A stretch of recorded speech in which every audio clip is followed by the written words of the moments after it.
Najim, kameranya ditungguin sama bapaknya. Ya, terima kasih kawan-kawan. Abang yang di depan. Bang yang depan, Bang. Hari ini saya dipanggil oleh penyidik KPK berkaitan dengan kasus Harun Masiku.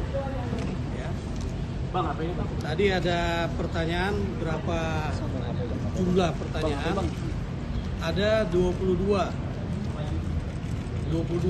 pertanyaan yang diberikan kepada saya. Bang, kabel, Bang.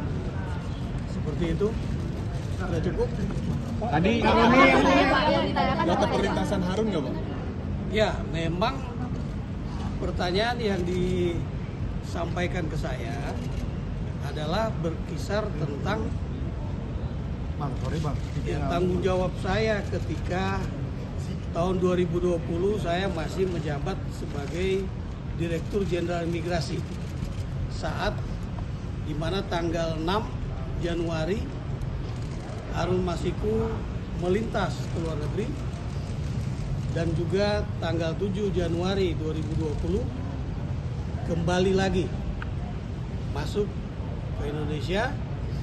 Jadi hanya melintas 1 hari saja sudah kembali, itu melalui Bandara Soekarno-Hatta. Yang memastikan saja Pak bahwa apa memang benar dengan peristiwa tersebut Anda ada atensi untuk melepaskan atau tidak men-share atau tidak melaporkan adanya perlintasan yang dilakukan Harun Masiku selama ini, Pak, sehingga berbuntut Anda pemecatan Anda. Kalau kawan-kawan menyimak press release saya pada tanggal kurang lebih tanggal 22 Januari 2020 dan tanggal 27 Januari 2020, saya sudah menyampaikan perlintasan Harun Masiku pada tanggal 6 Januari 2020 keluar negeri melalui Bandara Suta dan kembali pada tanggal 7 Januari 2020. Dan yang perlu kawan-kawan juga ketahui, pada saat itu belum ada permintaan pencegahan ke luar negeri dari penyidik KPK kepada Direktorat Jenderal Imigrasi melalui Menteri Hukum dan HAM. Seperti itu kawan-kawan. Bapak hari ini hadir ke KPK itu sebagai saksi untuk Hasto atau Harun? Tadi saya sudah jelaskan, saya didengar keterangan sebagai saksi berkaitan dengan perlintasan Harun Masiku tadi, ya. Pak, semenjak Anda menjabat, apakah ada atensi atau permintaan baik dari Menkumham maupun ada penyelenggara negara lain terkait khususnya Harun Masiku dalam perlintasannya, Pak? Sama sekali tidak ada. Tidak ada, Pak.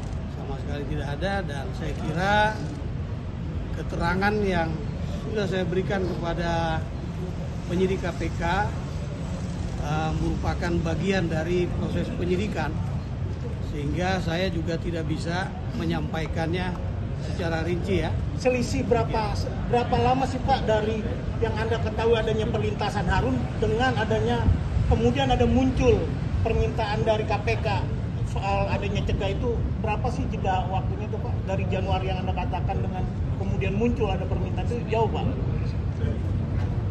Tanggal 13 Januari terbit permintaan, ya.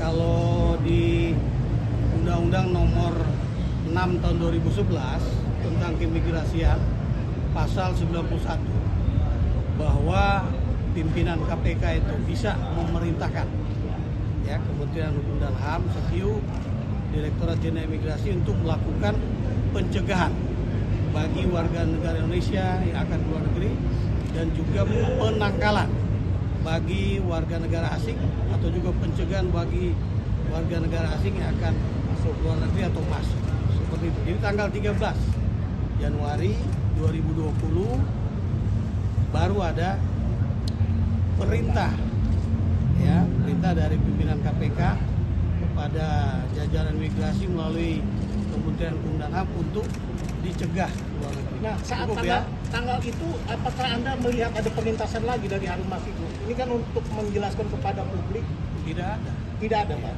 Pak Yasona sempat bahas soal pencegahan Harun Masiku ke Bapak nggak, Pak? Atau Tidak perlintasan Harun Masiku? Saya kira kawan-kawan bisa nanti dijelaskan kepada penyidik oleh penyidik ya. Pak, terakhir Pak, tanggapannya atas pernyataan Bapak dan Pak Yasona yang tahun 2020 itu beda.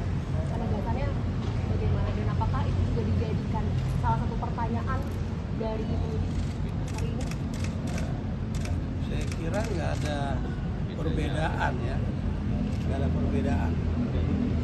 Cukup ya? Cukup ya. Pak, waktu itu kan sempat ada disebut ada delay informasi gitu Pak terkait pelintasan Harun Masiku. Nah itu sebenarnya kejadiannya seperti apa Pak? Saya kan bukan Dirjen Imigrasi lagi ya. Nanti kawan-kawan tanya kepada Thank you. Terima kasih banyak kawan-kawan ya.